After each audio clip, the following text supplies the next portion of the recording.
Hello my dear students, hope you are all doing well. Welcome back to the video class of English language teaching. In the last class, we were discussed about curriculum and evaluation, major differences among the words tests, measurement and evaluation, criteria of a qualitative test and purpose of evaluation. Today, let us continue with some more aspects of evaluation. Today we are discussing principles of evaluation, functions of evaluation and different types of evaluation. Let me begin with the functions of evaluation. Evaluation has different functions, but here we are discussing four major functions. First one is informative function. Second one is motivational function. Third one is formative function and the last one is summative function. So let us check this in detail. First one is informative function. Informative functions such as a test must inform the students, parents as well as teachers regarding the educational status of the student. Okay, after conducting an evaluation, a test, teacher can measure the student's learning level. Okay, so that she can inform the students as well as the parents regarding the result of the student. By conducting tests, she can also check whether she attained goal. So every chapters or every learning content have certain goals. So through conducting evaluation, she can check whether she achieved this goal. So that is the informative function. A test must have an informative function. Second one is motivational function. So by conducting evaluation, for example, in the classroom, we are conducting a class test, and after the correction of the paper, we are distributing the paper back to the students, so that she can or he can filter how many students passed in that particular examination. So this will definitely motivate the students. So by knowing the different grades, by knowing the different grade of the conducted examination, the student himself can also analyze where do he stand. Okay, so the word of inspiration, especially when we are conducting examinations in school level classes, the word of inspiration from the teachers, like well done, keep it up. So the word of inspiration, motivational word from the teacher will definitely encourage the students to score good marks. But one thing is very important. So when you are motivating student, this motivational functions as a negative quality also. For example, if you are continuously appreciating the class first only in the classroom, this will demotivate other students.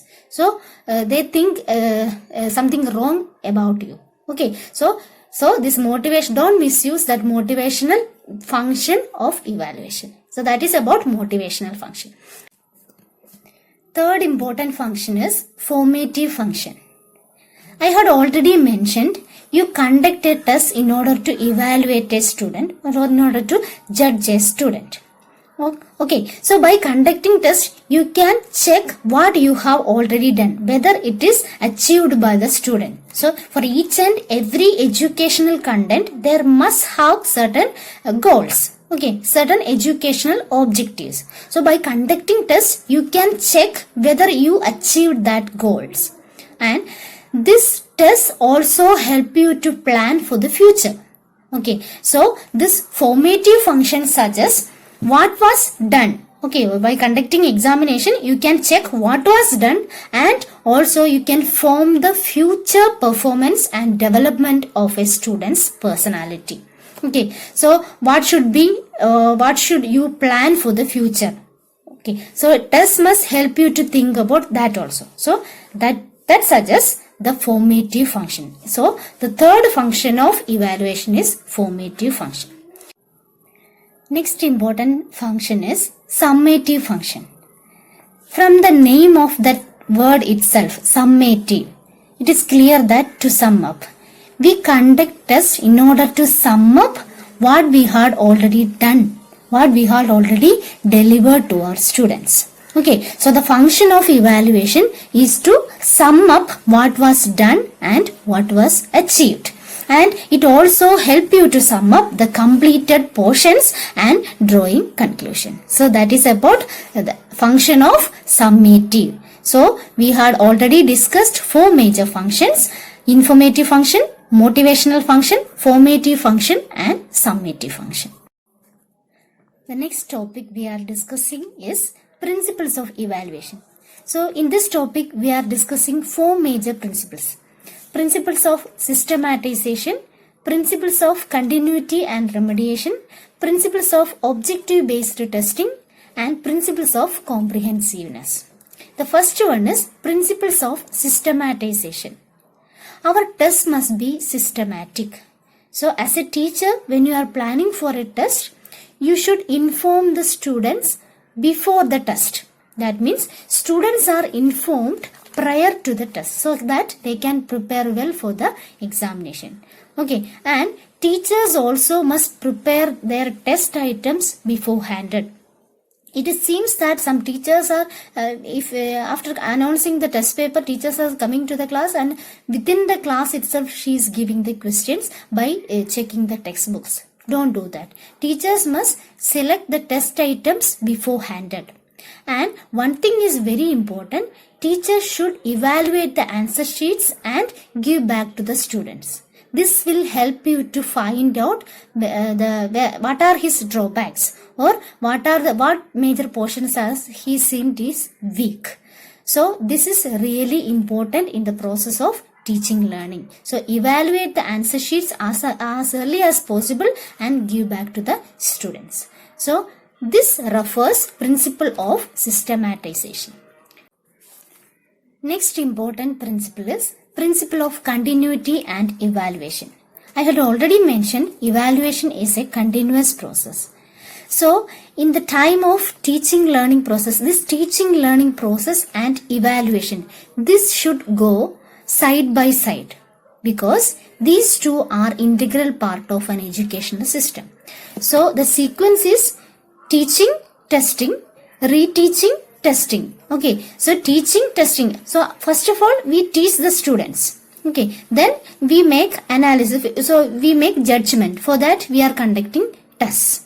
Okay, so we are evaluating. So teaching, evaluating. And in the evaluation process, we find these areas he seems to be it seems to be difficult for that particular students. So we make a remedial teaching, reteaching or remedial teaching. Then again you must conduct evaluation. You must conduct tests. So teaching, testing, reteaching, testing. This should be the way of this should be the way of teaching learning process. So that is why I told you remediation and continuity, these two are important principles of evaluation process. Next important principle is principle of objective based teaching. All lessons should definitely have certain objectives. In the case of English language and literature, some lessons have thematic objectives and some other lessons have linguistic objectives. So, after making the teaching learning process, it is the duty of the teacher to check whether she achieved this goal, whether the student attained this goal. Okay, so for that she can make examinations. I had already mentioned in some of our previous classes, when you prepare the lesson plan, you must mention the general objectives as well as specific objectives. So that you can easily identify, beforehand you can easily identify what are the different specific objectives of that lesson. So by keeping that thing in mind, you can teach in the classroom and you can deliver the objectives of that particular chapter. Okay, so that is regarding principle of objective based teaching. And the last principle is principle of comprehensiveness. Our evaluation must be comprehensive. So actually we are conducting tests in order to judge a student's academic details. And our test must also check the personality development of a student. For that you can check the scholastic as well as co-scholastic areas. Scholastic in the sense related to academics. Co-scholastic in the sense related to his external efficiencies like dance, songs, painting, something like that. So you must evaluate scholastic as well as co-scholastic achievement of the students. Through that, you can make an evaluation of cognitive, affective and psychomotor ability of the students. So, the real process of evaluation includes the assessment of a student's emotional, intellectual, physical as well as social growth. Okay, so these are the different principles we had discussed in this session. I hope you understood.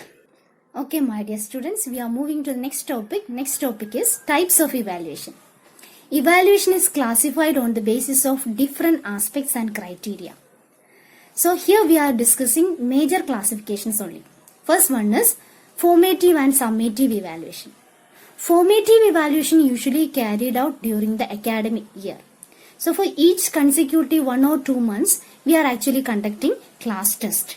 So the aim of conducting this class test is to find out where the students stand, so that we can easily make the improvement in our teaching, and so that we can find out what are his weak areas. So it is an ongoing continuous process. So this formative evaluation is also known as ongoing evaluation or continuous evaluation.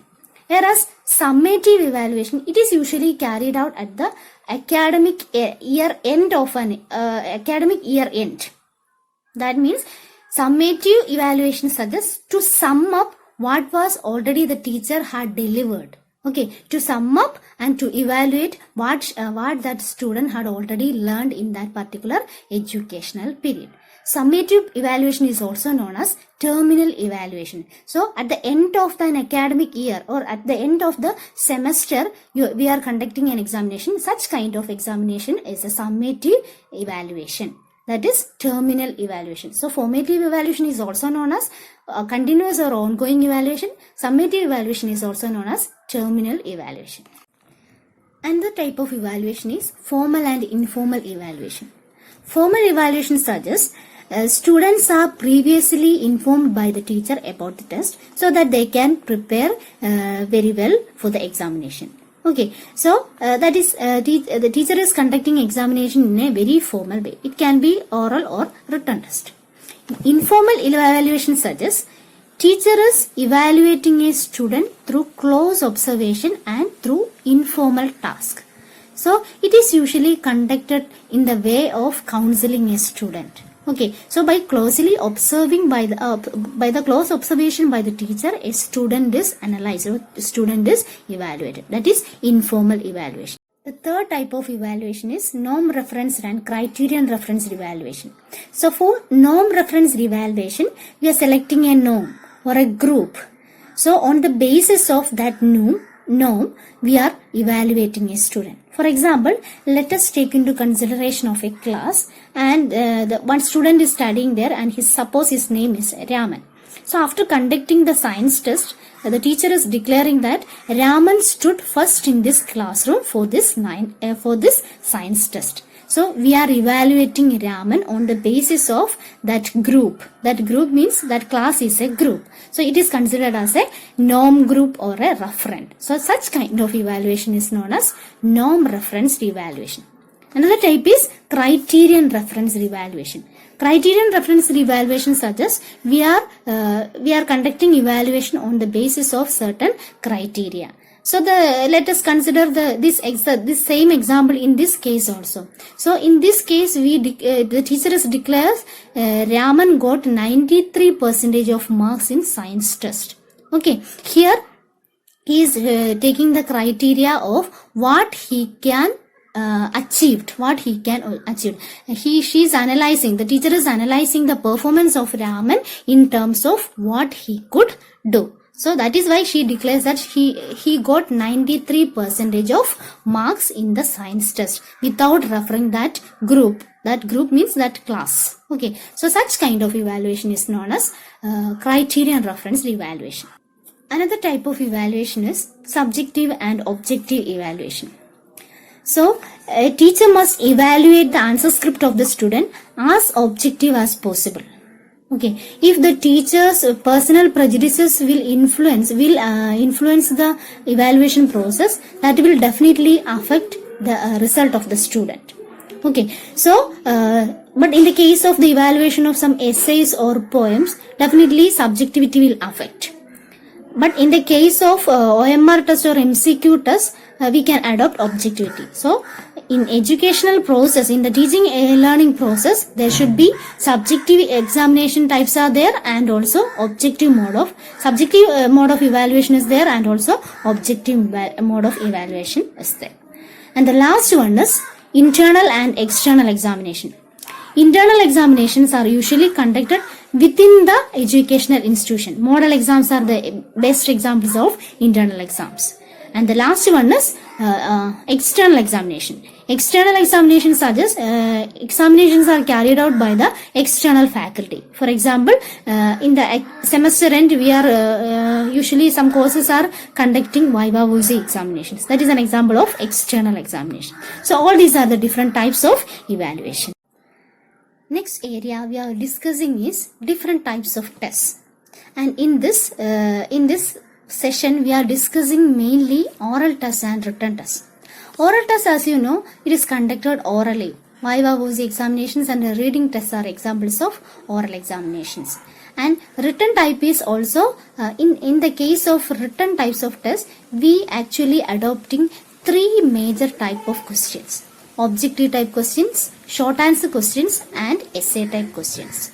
So on the basis of the answer of this written type of questions, we can classify this written type into three: objective type of questions, short answer type of questions, and also essay type of questions. So this objective type of questions can again classified into two: recognition types and recall type. Recognition types such as MCQ is an example of recognition type of question. So for MCQ, multiple choices are given and we can select one from the choices. And in the case of recall type, and for the exams of degree exams of University of Kerala, for BA students, the first type of question is 1 mark type. 1 mark questions, the students are actually recalling the answer of the question. So that such kind of question is called recall type question. So this objective type of questions are again classified into recognition type and recall type. This essay questions are also classified into two: restricted type response type and extended response type. Restricted response type such as the answer of such kind of essay question is really restricted. So for the evaluation of such kind of essay questions, limited areas are prescribed. So the students must answer such essay questions within the limit of the given points. But in the case of extended response type, for examinations, as part of arts festivals or youth festivals, we are conducting essay writing competition. Such kind of questions are extended response type. So there student get complete freedom. So that is about restricted type of essay questions and extended response type essay questions. Now let's discuss some more type of tests. First one is unit tests. The term unit test may be really familiar to you. Okay, these unit tests are usually carried out at a short periodical interval within the educational institution itself. Okay, so these unit tests are usually carried out in order to check the student by the teacher what about his academic performance and competence. That is about unit test. Second one is placement test. Some colleges or schools adopt placement tests at the time of admission. So they are actually intended to analyze a student's general abilities. So placement tests can be either oral or written. Third type is diagnostic test. So in the limited area of education, diagnostic test is usually carried out in order to find out the difficult area of a student. That is diagnostic test. So to test the student's progress, we are actually conducting diagnostic test, and through diagnostic test, teacher can realize the difficult areas of the student. Another type is achievement test. Achievement test is usually carried out in order to check the accomplishment of the student. And Another type is proficiency test. Proficiency test, these proficiency tests are usually conducted at the time of the job openings. So if a number of candidates are there for a job, they are actually making a proficiency test. So they are actually checking the proficiency in the needed skill. So such kind of test is known as proficiency test. And last one is aptitude test. It is specially directed at specialized abilities. Okay, this type of test, aptitude tests, are specially directed at specialized abilities, and in aptitude test, it is like a scholastic assessment test. So it seeks to measure general cognitive ability of the student. That is an aptitude test. I am concluding for today.